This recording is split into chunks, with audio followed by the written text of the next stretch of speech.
Here you go. Mark or persuasive speech. 3.5 people.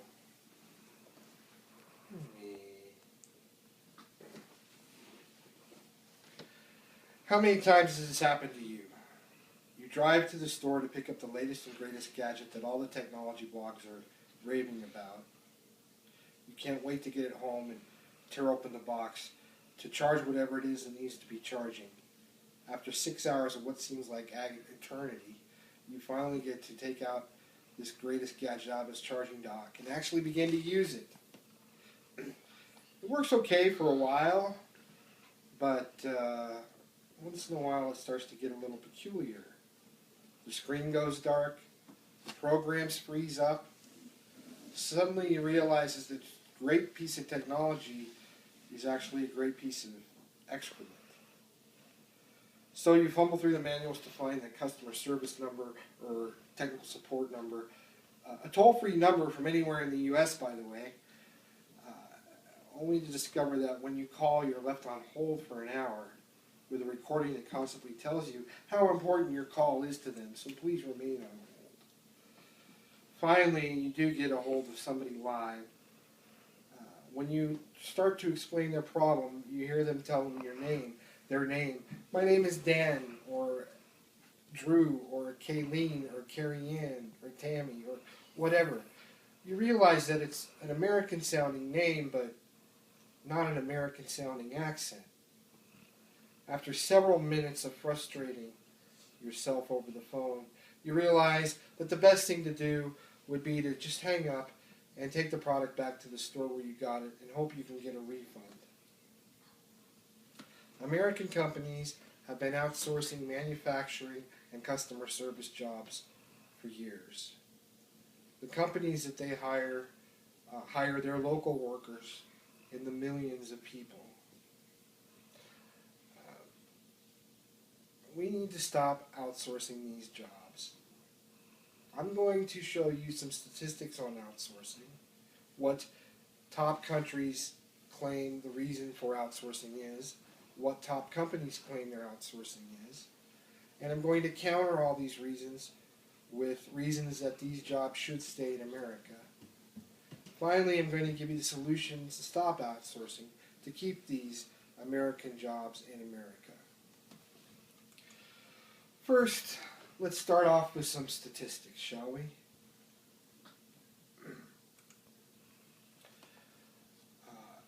The number of outsourcing jobs in 2011 was 2.2 million. Now, these statistics come from the statisticbrain.com, which is strictly a statistical database website. Now, you can see some of the top reasons of outsourcing was to reduce or control costs, to gain access to IT resources, and to reduce time to market.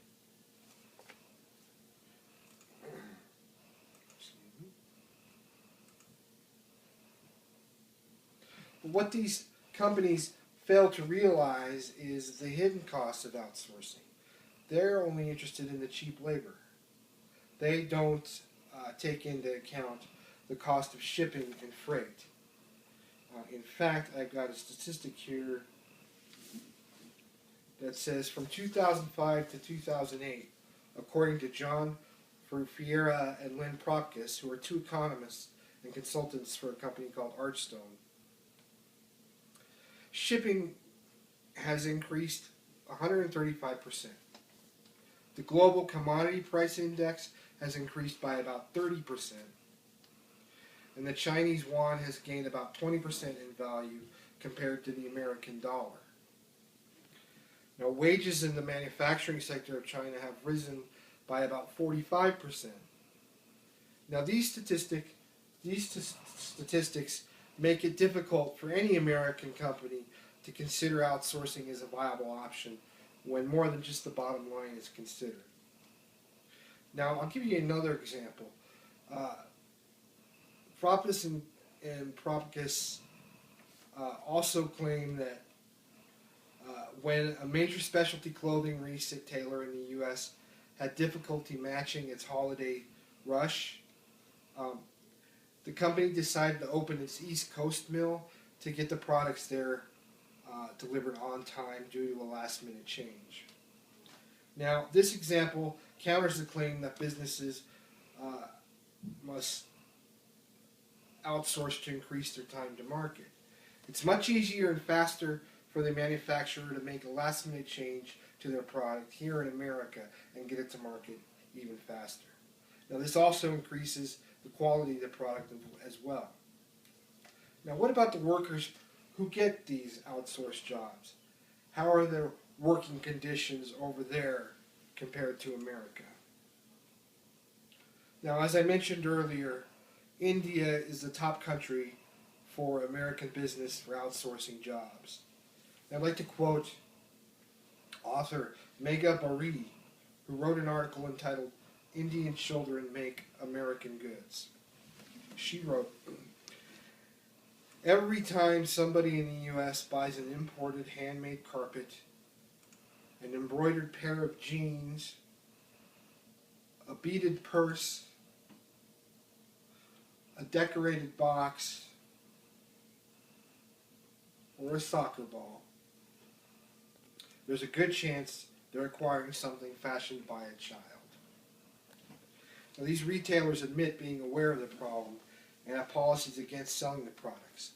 However, they claim that due to many links in the supply chain, they just can't control them all. These retailers are IKEA, Macy's, Home Depot, among numerous others. Furthermore, the UN, in ratifying a key component to their constitution on children's rights, they refuse to sign a key clause that sets the standard that children who are under 14 and under cannot work. Now, some people think that children have to work because of poverty, but that's not true. According to the Global March Against Child Labor, children don't work in any household may not present much of a problem as perceived. Now, as far as children contributing to the household income, it has a relatively low level of child labor. If children are redirected to school, it would be better for families in the long run. Although working may increase household income in the near future, it doesn't help future generations. Children are not better suited than working for adults. What's the key to eliminate child labor? It's education. Child labor does not help the economic growth because it's an elimination of child labor and its replacement with education that contributes to the economic growth of development of a country. Now, India is not the only country with questionable practices. China is number 3 in outsourcing of all time. One reporter went undercover working for the Shanghai Times, went to the Foxconn factory in China. Now, Foxconn has 3 factories there. They make Apple, iPhone, iPods, as well as Nintendos. They make for a bunch of different companies, Dell, Nintendo, not just Apple. Well, this reporter found out what it was like to work there. He went undercover for 10 days. He said most of the first few days was training, and then he spent the final week on the floor. And what he found there was quite shocking. He said one worker who fell asleep on the floor was punished by standing in a corner, just like the teachers did in the old grade school days. He said that the dorms that they slept in were full of cockroaches and dirty sheets, and they do sleep there and actually have to pay. Now, Bill Ware of Nightline aired a special report there from February as well. Apple invited him to the factory around the same time that the Fair Labor Organization came about. Now, Ware reported workers there sleep 7 to a bunk and pay $17 a month. He reported that several employees said they were constantly tired. The most striking aspect of the factory was all the suicide nets around the campus that he could see. There were 9 deaths in 3 months, and a total of 18 employees have either jumped to their deaths or attempted to, which prompted the factory to install these suicide nets. Now, the Fair Labor Association filed a report soon after this program aired, a detailed report which you can find online through the Fair Labor Association. Now, among the things found in this report, they found that the hours employees worked exceeded both the Fair Labor Association code and China law, that there was inconsistent policies, procedures, and practices among all middle management between all three factories, that the workers felt unsafe and insecure in their positions, and that unfair overtime pay was practiced. As far as the overtime pays, workers were paid for unscheduled. Let that ring here. It'll stop in a minute.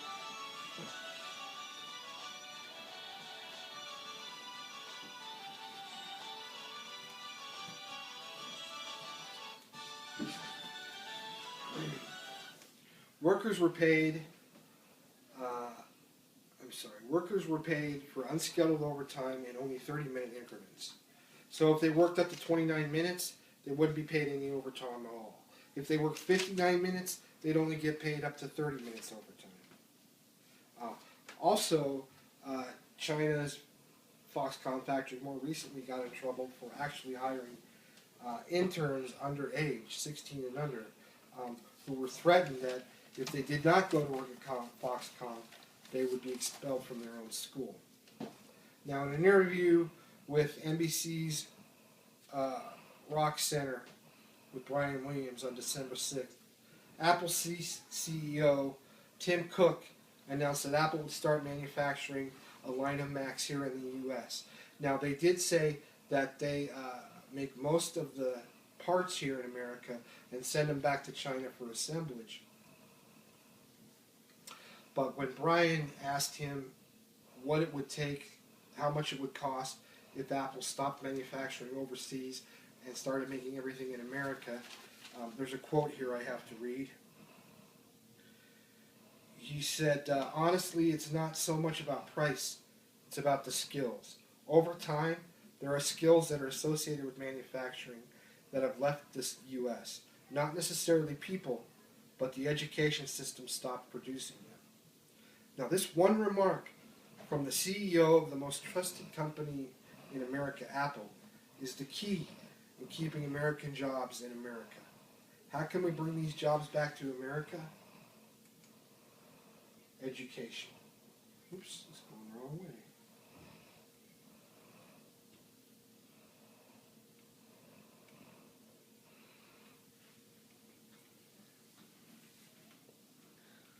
Sorry here.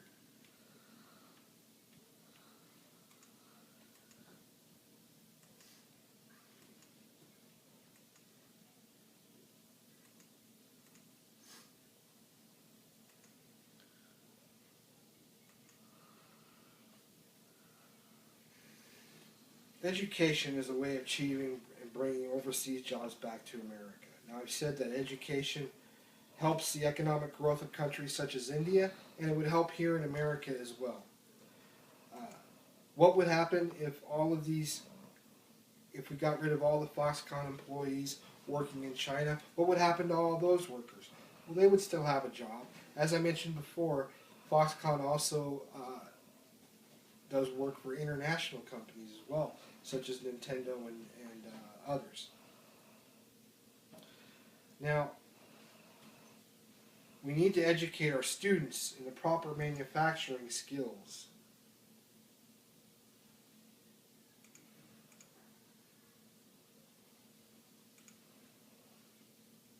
It's all about skills and training. Now, the government could subsidize these programs just like college education is now. But a liberal arts degree is not proper training to build an iPhone. Now, we can train students for specific vocational education systems. They can teach meaningful skills that workers could carry from one place to another. tax credits could be given to employers, or employees for that matter, as an incentive to hire properly trained personnel or to learn specific skills, as opposed to getting a tax break or using offshoring, building of goods and services. Now, I've clearly shown you examples of how goods manufactured overseas could interfere with last-minute changes to a product. I've shown that the price is a moot point when it comes to outsourcing is considered. It's also been discovered that moving jobs back to America would not significantly increase prices for the American consumer. I've written a letter to our representatives in Washington, urging them to stop outsourcing abroad and to start training American workers for American companies. I'm asking each and every one of you to sign this letter. By doing so, you're making it known how sick and tired you are of losing jobs to foreign workers, and how sick and tired you are of inferior products and services made overseas. Now, join me and let's change the future of our country. Help America workers keep American jobs. Education is the key component to stopping outsourcing in its tracks. No one can deny the pride in buying American. Everyone can appreciate the Made in America label versus the Assembled in America label. It's the duty of this country and to help educate the American workers and keep jobs inland, because America is first and America is best. Thank you very much.